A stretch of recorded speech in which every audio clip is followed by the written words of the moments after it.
Why does a person that never was a slave deserve compensation from a person that never owned a slave?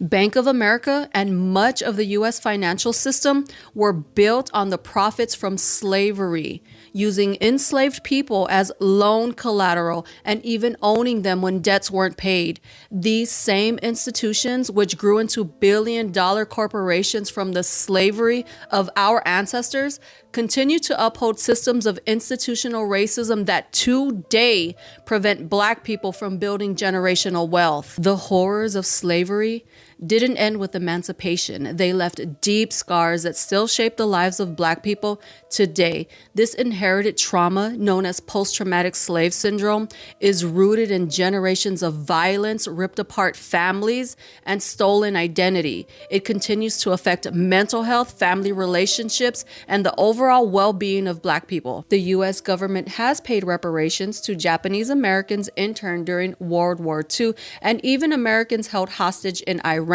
Yet the only people paid for slavery were the slave owners for losing their slaves after the Civil War. The victims of slavery were never paid. Our ancestors were stolen and endured some of the most violent atrocities in human history. So white people in this country could build their largely unearned generational wealth that they still sit on today, while Black people have been systemically denied the right to build and pass down the wealth we fought hard to earn for generations. Because every single time we did build, for example, Black Wall Street in Tulsa, the whites burned down the entire town and slaughtered every single Black person that they could find. You stole our ancestors. You stole their labor, which made the U.S. an economic superpower. You stole their futures. You dehumanized, brutalized, and traumatized them. Then that generational trauma was passed down to their descendants, who you continue to traumatize and brutalize with your systems of oppression put into place to limit and prevent us from creating generational wealth. And you refuse to dismantle your systems of oppression because that would be admitting that white prosperity was built on Black suffering. But you still owe for the centuries of unspeakable atrocities, because reparations are not charity. It's an unpaid debt that you owe.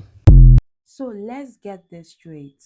A Latino man boldly says Black Americans don't deserve reparations. That's not just ignorance, it's anti-Blackness dressed up as opinion. Hi guys, my name is Esther Daniel and you're welcome back to the channel. So before we move on with today's video, please subscribe to the channel, like and share the video to help the channel out. And don't forget to drop your opinion in the comment section. Why does a person that never was a slave deserve compensation from a person that never owned a slave? The fact that this question is coming from a person of color makes this all the more despicable. But since you've shown the world how little you know about history and finances in this country, let me help you out just a little bit. And you don't need a college education to know this, maybe high school at the very least. You ready? The same way that generational wealth can be passed down through generations, generational debt can also be passed down through generations. If the descendants of slave owners who created these multi-billion-dollar financial institutions off of the free, back-breaking, unending 4 centuries, 12 to 16 generations of chattel slavery, is still benefiting from that wealth today in 2025, then why shouldn't the descendants of those slaves be able to have the debt paid to them that was never paid to their ancestors? It doesn't matter if the people now didn't own the slaves. What matters is that they are still benefiting from the wealth that was created because of those slaves who were never paid. Do you understand that? This is not rocket science, my friend. It's common sense, and clearly you're showing the world that you're void of it.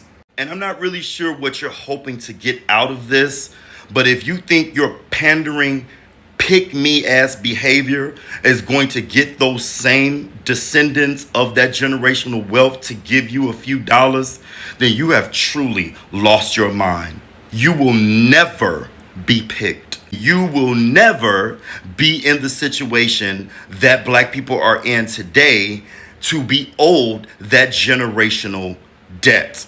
Because your ancestors, unless you are the descendants of African slaves, did not survive these horrific atrocities only to never be compensated. Baby, we didn't even get the 40 acres and the mule that was promised to us. But guess who did get paid for the losses that they incurred? I'm just going to go ahead on and tell you, because if you're asking this question, you're never going to be able to figure it out.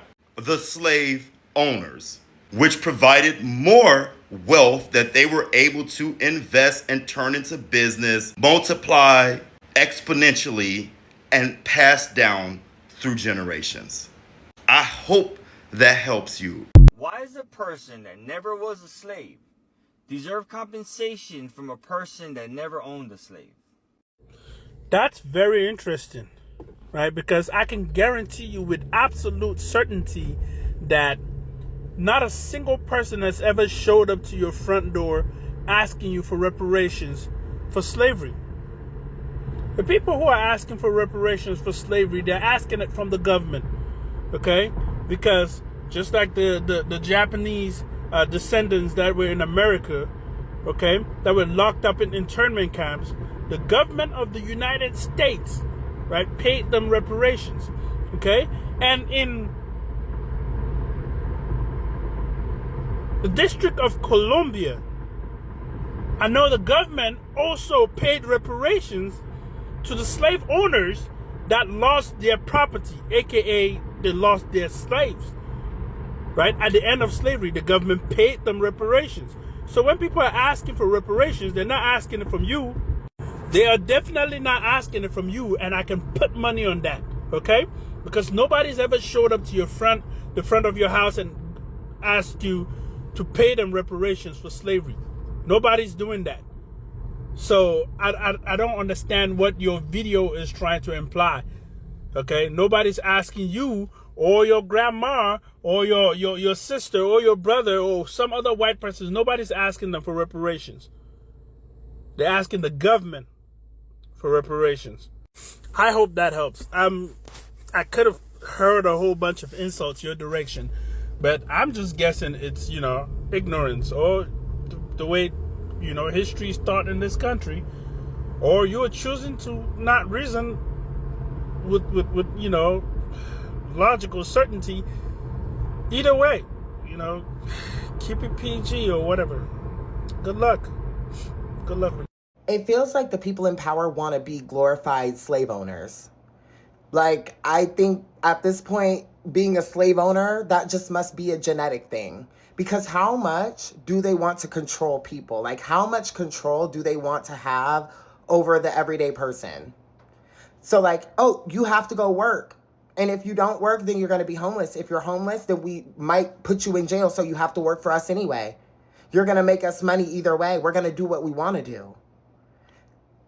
Oh, and by the way, you're not allowed to, make decisions about pregnancy, about bringing a child into this world. No, that's done by the government at this point. Yeah.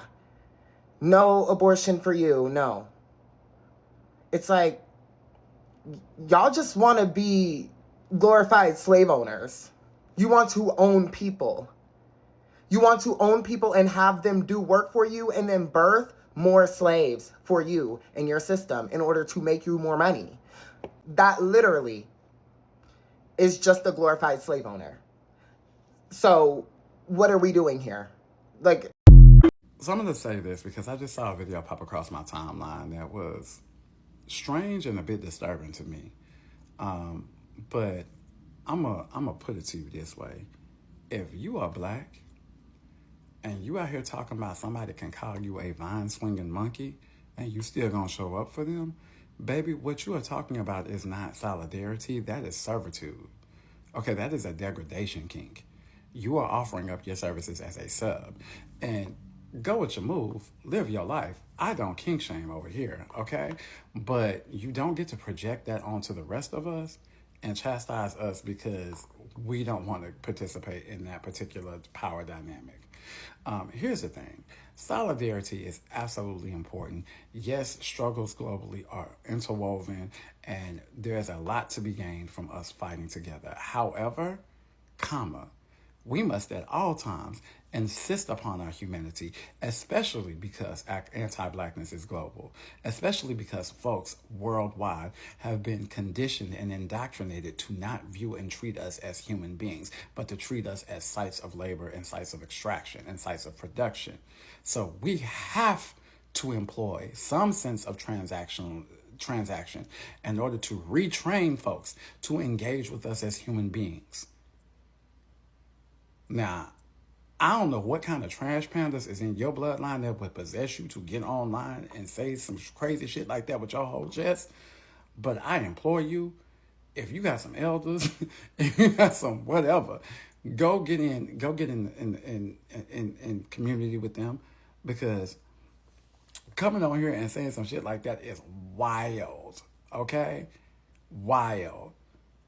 Like, again, solidarity is important, but our self-respect and our dignity as human beings is more important than solidarity. I'm just going, that's more important, G. As a lot of you know, I belong to both the Mexican indigenous and Black communities. I haven't said anything about the Black community choosing to sit out, but me personally, I can't and I haven't been.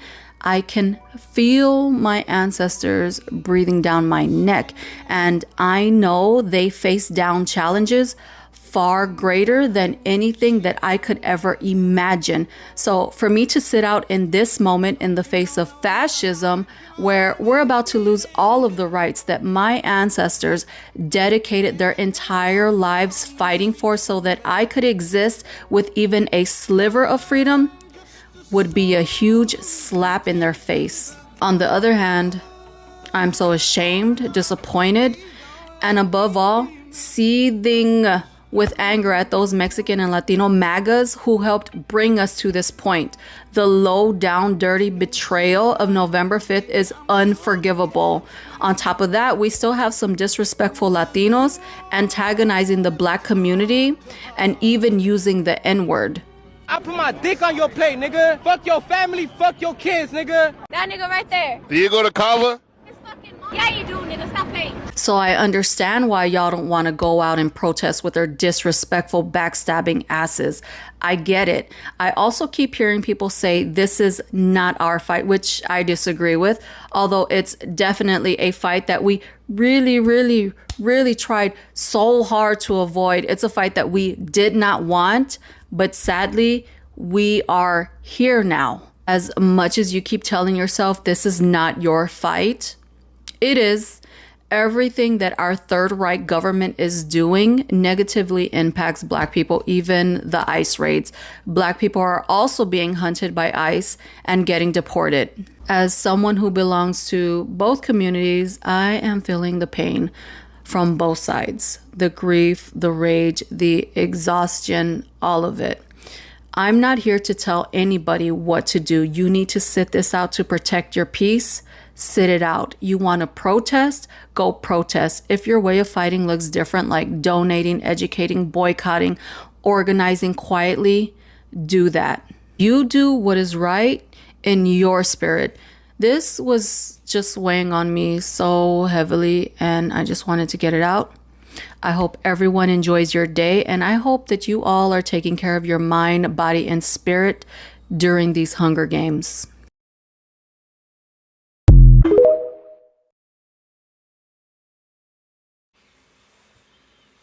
Hey, TikTok. So once again, I'm going to go on my little rant about Latinos getting upset with Black people. And again, I just finished my podcast, Friendly Differences. Check it out on YouTube. And I just have to, shake my head because so many things have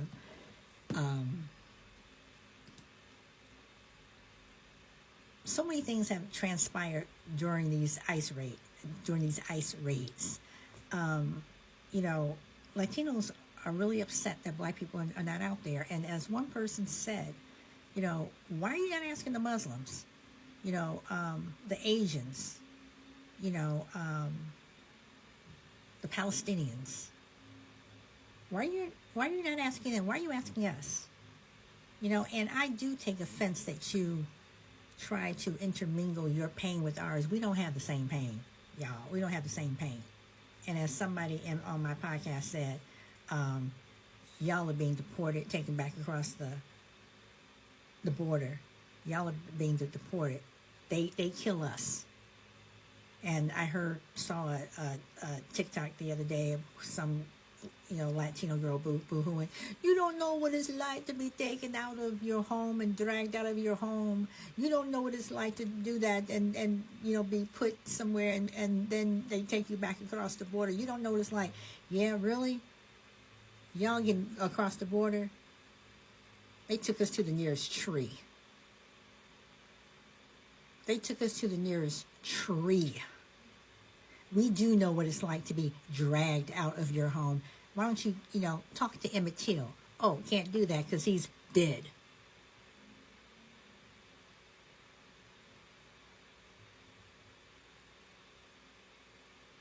Talk to my two great uncles. Oh, can't do that. They were lynched.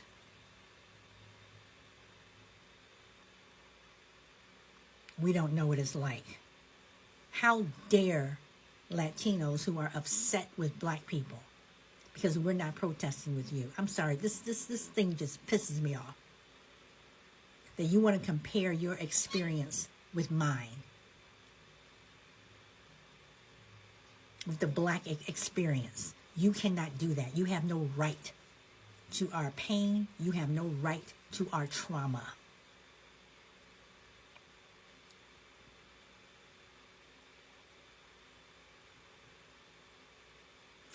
You chose to come across the border. We are not immigrants. Black people are not immigrants in this country. We were brought here against our will. We were brought here in chains. And yes, undocumented people have contributed to the American economy, but so have black people.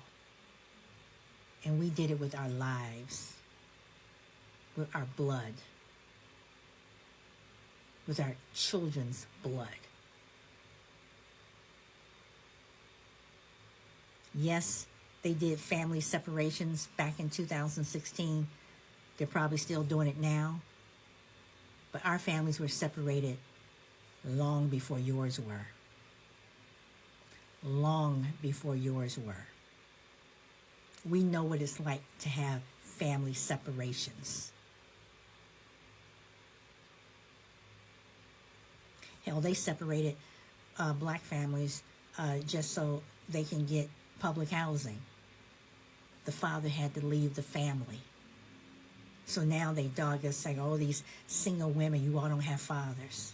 It's all by design. And you want to compare your pain to ours. How dare you? How dare you? How dare you compare your pain to ours? And for those white people who want to speak up and say something, zip it. Don't say anything. Because even if you're as liberal as they come, zip it. You have no say.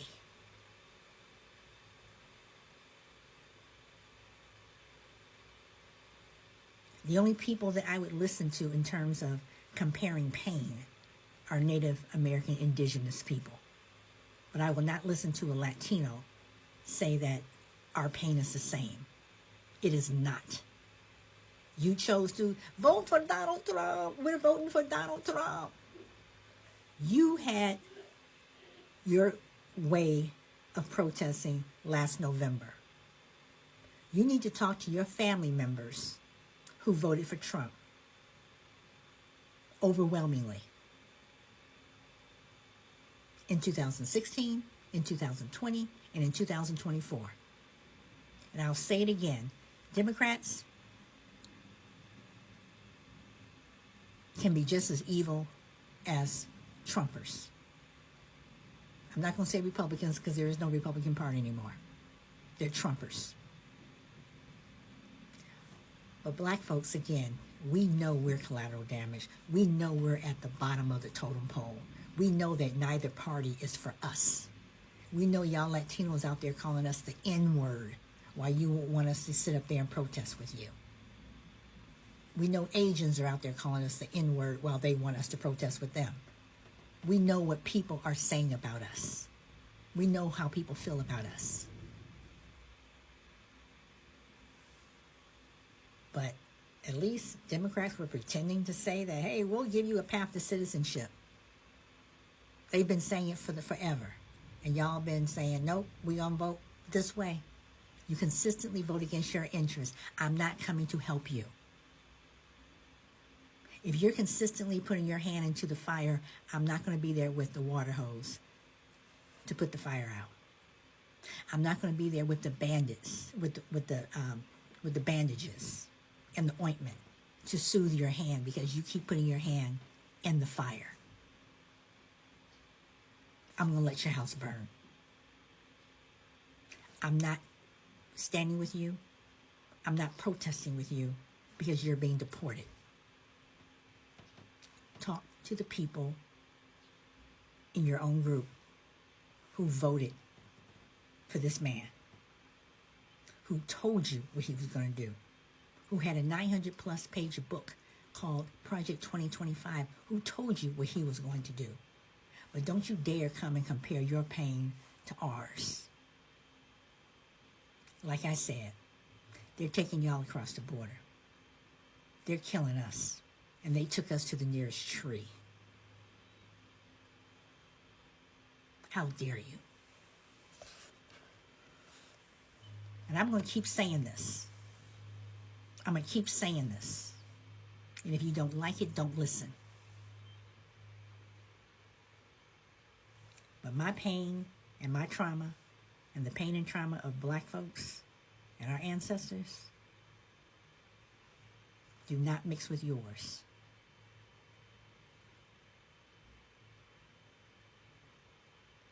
Native Americans, I'll protest with you.